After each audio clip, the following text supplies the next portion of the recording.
আসসালামু আলাইকুম রহমতুল্লাহি ওয়া বারাকাতুহু। প্রিয় ভিউয়ার্স, আপনারা কেমন আছেন? আশা করি ভালো আছেন। ভালো থাকেন, সুস্থ থাকেন, এই কামনা করি। আজকে আপনাদের সামনে এমন একটি বিষয় নিয়ে আলোচনা করব। কোনো রকম ঔষধ ছাড়া, 1 টাকার ঔষধ ছাড়াই আপনারা 40 থেকে 50 মিনিট সহবাস করবেন, শুধুমাত্র 1 টাকার ঔষধ ছাড়া। তো আসুন আমরা সম্পূর্ণ কথাগুলি শুনে নিই। অনেকেই বলে থাকেন যে আমার বউ আমার সাথে ভালো ব্যবহার করে না। অনেকেই বলে থাকেন যে আমার স্ত্রী আমাকে দেখলেই স্যাং স্যাং করে। অনেকে বলে থাকেন যে আমার সাথে হেসে কথা বলে না, কিন্তু মোবাইলে হেসে কথা বলে। তো অনেকেই বলে থাকেন যে স্ত্রী ভাত পাক করে কিন্তু আমাকে ভাত বেড়ে দেয় না। তো অনেক ভাইয়ের মনে অনেক রকমের কষ্ট। এই যে কষ্ট, এই কষ্টের মূল কারণটা কি? যদি মূল কারণটা হয়ে থাকে যে আপনি আপনার স্ত্রীর চাহিদা সঠিকভাবে পূরণ করতে পারছেন না, মানে আপনার স্ত্রীর যতটুকু প্রয়োজন ততটুকু দিতে পারছেন না, যদি এইটুকু মনে করেন, তাহলে বুঝবেন যে এই শুধু একটা কারণেই আপনাকে ঠিকমতো সে পছন্দ করছে না, কিন্তু ছেড়েও যেতে পারছে না। আবার অনেক স্ত্রী দেখা গেছে যে বড় বড় চাকরিজীবী, বড় বড় মানুষের স্ত্রীরাও কিন্তু সাধারণ কাজের লোকের সাথেও চলে যাচ্ছে। এরকম হাজার হাজার নজির আছে, আমরা ইন্টারনেটে দেখেছি, আগেও দেখেছি। তো আজকে আমি আপনাদেরকে এমন একটা মন্ত্র শিখিয়ে দেব, যেই মন্ত্র পাঠ করলে আপনার এই বীর্য আসবে না, বেরিয়ে আসবে না। পৃথিবীর কোনো নারীও নিতে পারবে না, পৃথিবীর কোনো নারী 1 ফোঁটা বীর্যও নিতে পারবে না আপনার কাছ থেকে এই মন্ত্র। তো আসুন আমরা এই বিষয়ে কিছু টেকনিক বুঝি। টেকনিক ধরেন, আপনি একটা নৌকো একটা নদীতে চালাচ্ছেন, আপনি একা একটা নৌকো চালাচ্ছেন, পিছনে বৈশা বইটা মারছেন। তো কিছু দূর যাইতে নদীর মধ্যে ঝড় উঠে গেল, তখন কিন্তু আপনি এই বইটা দিয়ে নৌকাটাকে ট্যাকেল দিতে পারবেন না, কারণ আপনি বইটাটা এদিকে চালাচ্ছেন, নয়তো এদিকে চালাচ্ছেন, কিন্তু বাতাসে আপনাকে বাড়ি দিয়ে নৌকাটাকে এদিক ওদিক নিয়ে যাচ্ছে।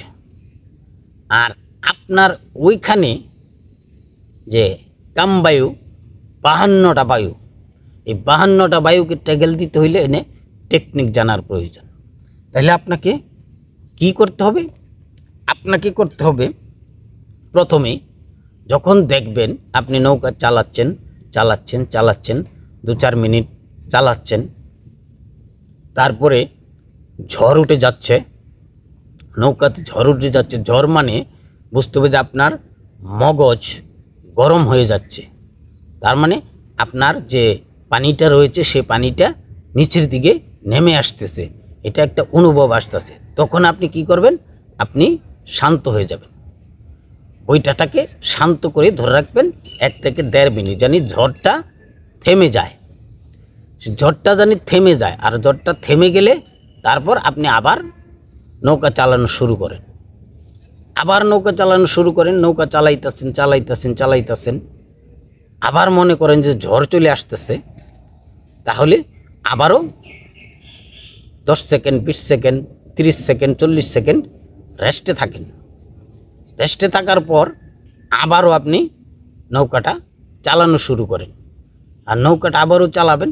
আবারও চালাইতে মনে করবেন যে আবারও ঝড় আসতেছে, তাহলে আপনি আবার নৌকাটা রেস্টে রাখেন, বইটাটা ধরে রাখেন।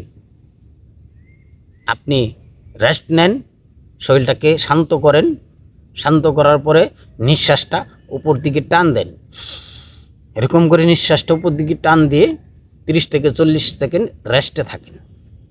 রেস্টে থাকার পরে আবার নৌকা চালানো শুরু করেন। পৃথিবীতে কোনো নারী নাই যে আপনার বীর্য নিতে পারে।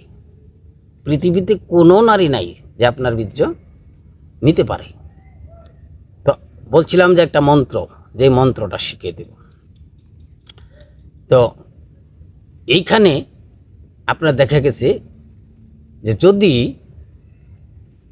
মা বোনেরা যে দুগ্ধ জাল করে, দুধটা উতলে যায় না, উতলে যায়, তারপরে কি করে মা বোনের আগুনটা কমিয়ে দেয়। আগুনটা কমিলে যখন উত্তাল ওটা বন্ধ হয়ে যায় তখন আবারও আগুন দেয়। আগুন দিলে আবারও উতলে যায়, আবারও কমে যায়, আবারও উতলে যায়। 3 বার উতলানোর পরে আপনি সারা দিন আগুন দিয়ে জাল দিলেও আর দুধ উতলাবে না। তদ্রূপ এই যে টেকনিকগুলি দিয়েছি সেই টেকনিকগুলি ধরে যদি আপনি করতে পারেন 3 বার, তাহলে আপনার সারা রাতও আপনি না চাওয়া পর্যন্ত 1 ফোঁটা নিতে পারবে না।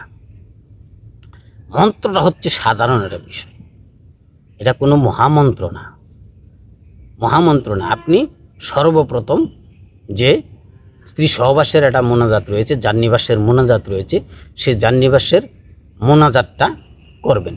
মোনাজাতটা করার পরে আপনি স্ত্রীর ডান পাশ থেকে যে কাপড়ের যে ব্যাপারটা রয়েছে, এই কাপড়গুলি ডান পাশ থেকে আপনাকে শুরু করতে হবে।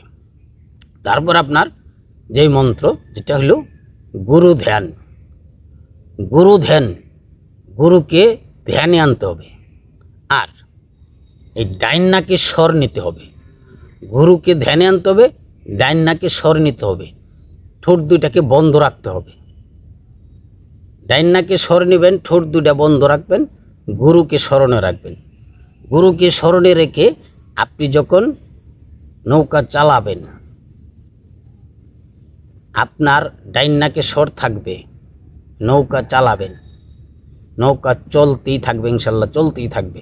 1 টাকার ঔষধ খাওয়া লাগবে না। যারা হাজার হাজার টাকার ঔষধ খেয়েছেন কিন্তু কোনো কাজে লাগে নাই, তাদেরকে বলছি তারা 1 টাকারও ঔষধ প্রয়োজন নাই, শুধুমাত্র এই টেকনিকগুলি ব্যবহার করলে যথেষ্ট। অনেকে ভুল বুঝতে পারেন যে এতগুলি কথা তোমার বলার কি প্রয়োজন। কথা বলার প্রয়োজন থাকে, কারণ এই কথাগুলি মগজে ঢোকাতে হয়, বুঝতে হয়, শিখতে হয়, জানতে হয়। আর না জানার কারণে কিন্তু অনেক রকমের বিপদ হয়, না জানার অনেক বিপদ, অনেক সমস্যা। সেই জন্যে আমি আপনাদেরকে সুন্দর করে বলে দিচ্ছি, আজ থেকে আর কোনো ঔষধ খাওয়ার প্রয়োজন নাই, এই টেকনিক নিলেই যথেষ্ট। তো যাই হোক, আশা করি সবাইকে বোঝাতে পেরেছি। আজ এ পর্যন্ত, দেখা হবে অন্য কোনো এক ভিডিওতে। আসসালামু আলাইকুম ওয়া রাহমাতুল্লাহি ওয়া বারাকাতুহু।